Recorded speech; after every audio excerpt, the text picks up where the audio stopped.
The year is 717 AD, and the day of reckoning is upon southern Europe and Christian civilization. Having marched his troops through Asia Minor and landed in front of the gates at Constantinople, the Umayyad prince Maslama ibn Abd al-Malik gazed at the magnificent walls of the Byzantine capital and planned his next move.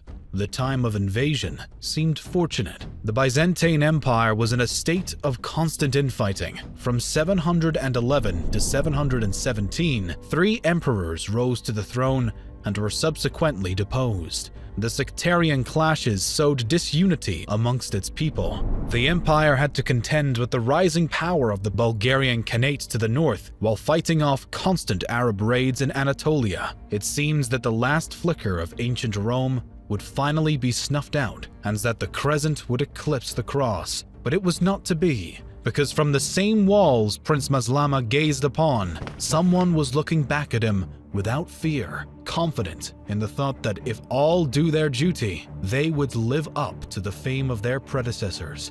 That man was Emperor Leo III, the Isaurian, the Lion of Rome. But how did this come to pass? How could a state as young as the Caliphate be able to strike not once, but twice into the heart of the empire that dominated the Eastern Mediterranean basin and Southern Europe?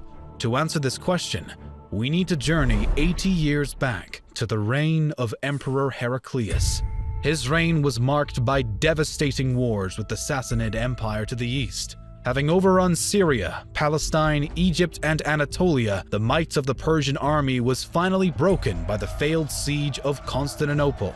The following signed peace treaty returned the lost provinces to the empire, but the price of victory was too high. Both the Byzantine and the Sassanid empires were exhausted by 25 years of warfare.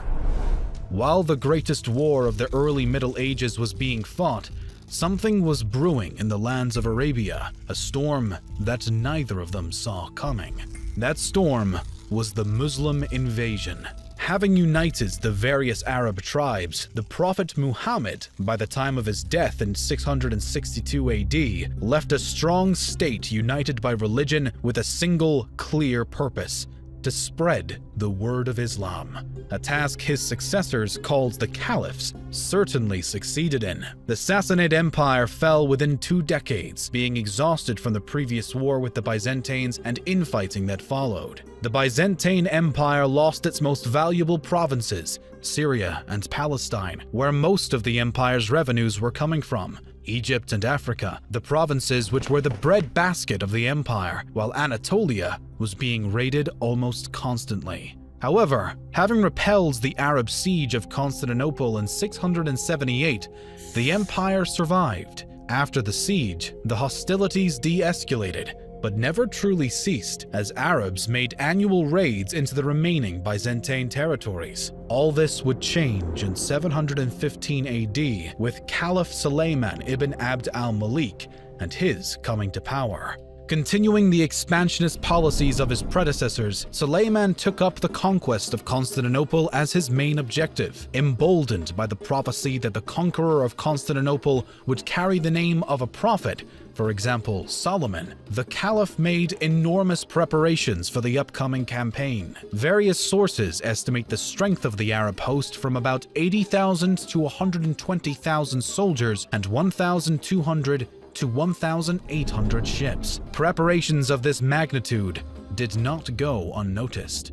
At the time, the imperial throne was occupied by Anastasius II. After his envoys to the Umayyad Caliph were left with no assurances that war will not break out, the emperor started preparations of his own. The walls of Constantinople were repaired and reinforced with siege engines. Food supplies were being brought into the capital. All families that were unable to supply themselves with food for 3 years were evicted. The city garrison was increased to about 15,000 men. The navy was enlarged and equipped with a deadly weapon, the Greek fire.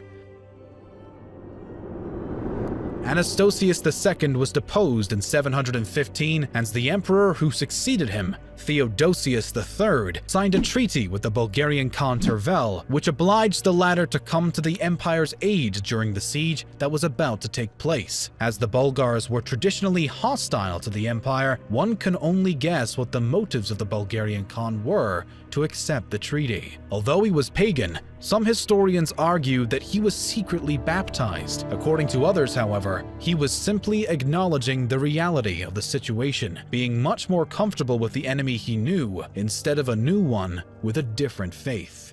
In the fall of 715, the first units of the Muslim army made their advance across the Taurus Mountains into Byzantine-held Anatolia. Prince Maslama, with the main Arab host, followed in the spring of 716. He made his way west and occupied Sardis and Pergamon, using the latter as his winter quarters. While en route, he made contact with the strategos of the Anatolic theme Conon, later known as Emperor Leo III. Conon secured the support of the Umayyad prince by promising to become a vassal to the caliph once the war was over. By doing so, he saved his lands from pillaging, and most importantly, his troops were free to act, not having to worry about fighting the Arabs. While Maslama was still in his winter quarters, Conon raced to Constantinople. There, he forced the newly proclaimed Emperor Theodosius III to abdicate in his favor and was crowned Emperor Leo III.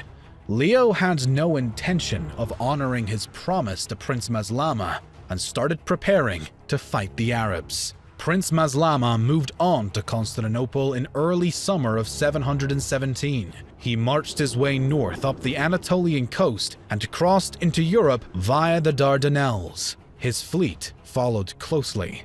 Upon arriving in front of the city, the Arabs constructed two parallel walls, one facing the city and another one protecting their camp from the rear. But Constantinople was no simple fortress to take. The city was protected by the famous walls of Theodosius. A 10-meter wide moat and a low wall was the first obstacle the besiegers were bound to break. Behind it stood a 6-meter high outer wall, and behind it, a 12-meter high inner wall. Towers with siege engines, kill zones for archers, soldiers throwing Greek fire. The outer walls surrounding the city by the sea were somewhat weaker, however, and Maslama planned to strike there. The Arab fleet started surrounding the city.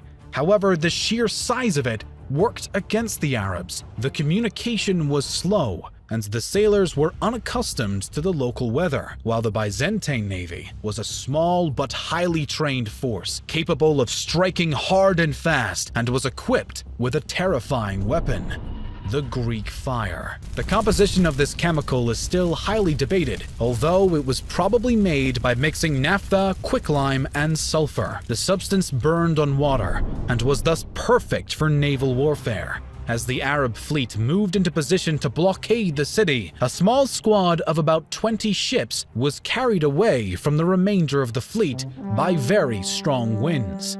Seeing his chance to demonstrate what the Greek fire could do, Leo ordered an attack which was highly successful. His ploy worked. Seeing what the Greek fire could do, Arab soldiers refused to attack the city, and they settled in for the blockade. As winter set in, Maslama now planned to make his move in the spring with fresh troops sent by the Caliph. The winter of 718 was extremely harsh, and Arabs were not accustomed to that type of weather at all. Hunger and disease set in. Their boughs would break apart in the damp conditions. The Bulgarian ruler, Khan Tervel, decided to honor the treaty he signed with Theodosius III and began harassing the Arab rear. The reinforcements promised by the Caliph indeed arrived: 400 ships from Africa and another 400 ships from Syria. A land force of about 20,000 men was also sent, however it was defeated near Nicomedia. The sailors manning the ships were mostly Christian and began defecting to the Byzantines. Upon hearing the news of the desertions, Leo ordered his fleet to attack. Crippled by the desertions, the Arab ships were consumed by Greek fire, and Constantinople was never, for the remaining duration of the siege, threatened from sea. With its fleet lost, no provisions, and constantly harassed by the Bulgar riders, Maslama was recalled by the Caliph. While the retreat was in full swing, the Bulgar riders broke the outer wall of the Arab encampment, striking fear into the troops boarding the remaining ships and killed anywhere between 10,000 and 30,000 soldiers. The final nail in the coffin.